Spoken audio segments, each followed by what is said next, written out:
Bismillahirrahmanirrahim. Assalamualaikum warahmatullahi wabarakatuh. Alhamdulillahillazi arsala rasulahu bil huda wa dinil haqq liyuzhirahu 'ala dini kullihi walau karihal kafirun. Masyarul muslimin, hadirin yang berbahagia. Perkenalkan, saya Promadi, dosen bahasa Arab, sekarang sebagai Kepala Pusat Pelajaran Bahasa Khusus Kalian.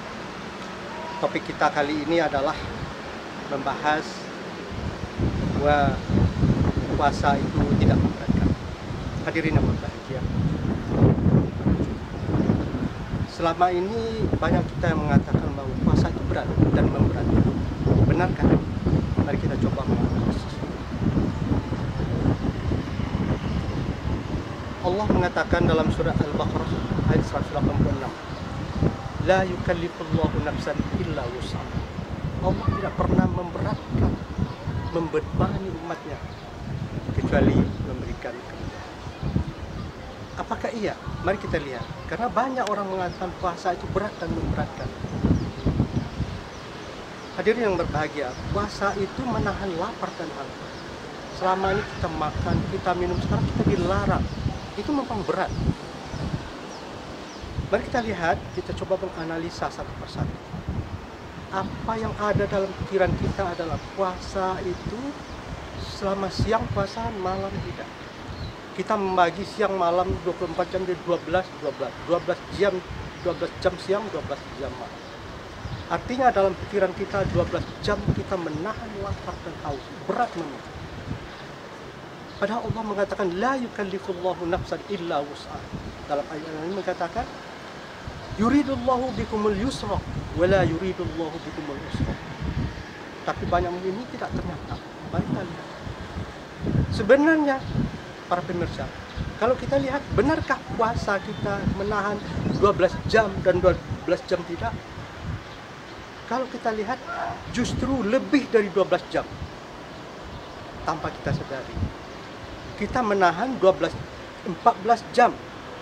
Allah mengatakan puasa itu dari terbit fajar sampai terbenam matahari. Itu bukan 12 jam.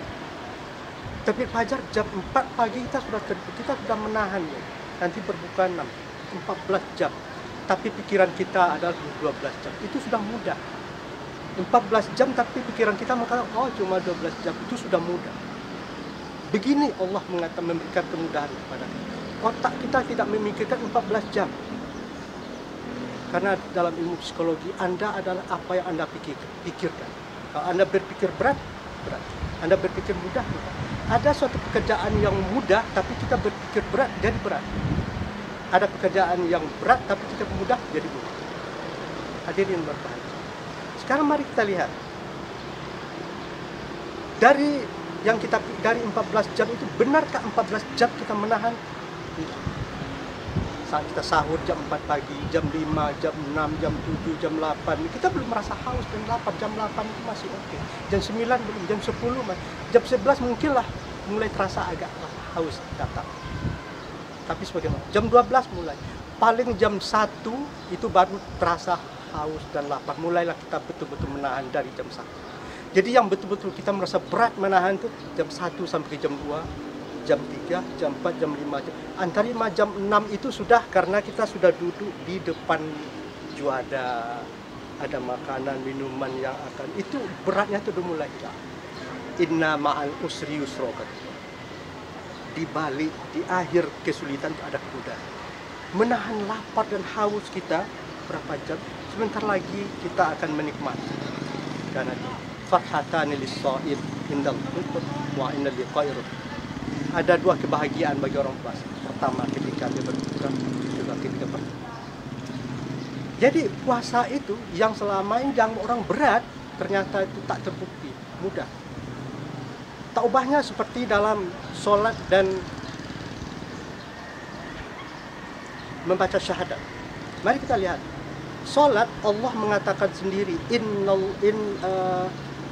as-sholat innaha lakabiratu illa 'alal khashi'in. Allah sendiri mengakui bahwa sholat itu memang berat, tapi ada ilahnya, kecuali bagi orang-orang yang khusyuk. Artinya apa? Bagi orang yang khusyuk, bagi orang yang konsentrasi, yang komitmen, memikirkan jiwa dan raganya dalam sholat, sholat itu tidak berasa berat. Baru berat kalau dia sholat, pikirannya tidak ke sholat. Itu berat. Mengembalikan pikiran kepada itu. Orang khusyuk itu konsentrasinya, sholatnya mudah. Hadirin berbahagia. Sholat itu. Kalau kita pikir sholat itu berapa banyaknya? Luar biasa. 17 rakaat sehari semalam itu berat. Kalau kita pikir 17, tapi kita tidak memikirkan 17. Yang kita pikirkan cuma 5 kali. Berpikir 17 itu berat, berpikir 5 mudah. Otak kita memikirkan cuma 5 kali, padahal realisasi 17 rakaat. Bayangkan, otak kita oh, itu Allah mengatakan bahwa mudah. Allah itu memudahkan, tidak memudahkan. Mari kita lihat rukun Islam yang pertama, syahadat. Sadarkah kita berapa kali kita mestinya bersyahadat? Ada orang mengatakan bersyahadat cuma sekali ketika khitan dulu. Ketika umur 5, kelas 5 SD, kita khitan, ada dokter, ikuti ya. Asyhadu la ilaha illallah wa asyhadu anna Muhammadan Rasulullah. Terus potong, habis, tidak terasa. Nah, itu contoh. Sekarang ada orang mengatakan kita cuma 1 kali saja bersyahadat, setelah itu tidak ada lagi. Kita sebenarnya Allah Tunggal, setiap hari you harus bersyahadat kepada saya. Setiap hari you harus mengatakan komitmen, berjanji kepada saya. Tapi kita tidak menyadari. Kapan? Berapa kali kita bersyahadat setiap kali sehari? Mari kita hitung.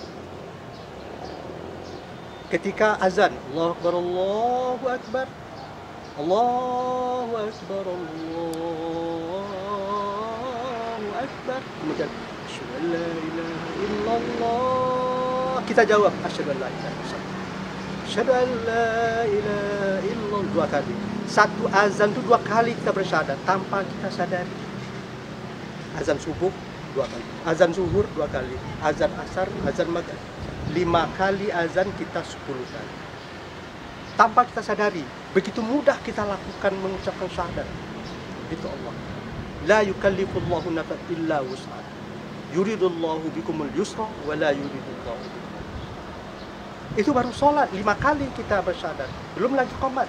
Allahu Akbar, la ilaha illallah, 5 kali 5. 10 tambah 5, 15 kali. Itu baru sholat. Baru azan. Sholat. Dalam sholat adakah kita bersyahadat? Ada. Kapan? Duduk tasawuf awal sekali, duduk tasawuf akhir sekali. Kalau sholat subuh cuma sekali.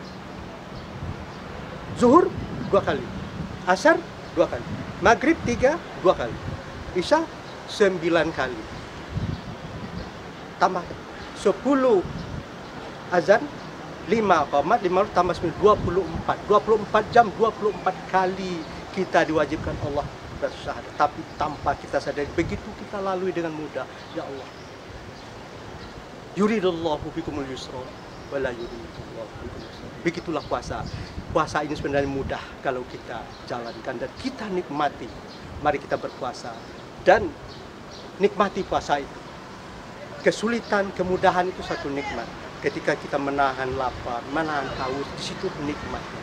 Apalagi kita menahan lapar di tengah orang yang makan dan minum, kita menjadi orang minum. Semoga kita menjadi umat yang takwa. Takwa adalah orang yang paling damai hidupnya. Inilah tujuan dari Al-Quran Al-Baqarah. Ya ayyuhallazina amanu. Nah, amanu itu kita. Kutiba alaikumusiyam kama kutiba alal ladzina min qablikum la'allakum tattaqun. Terima kasih, wabillahi taufiq wa hidayah.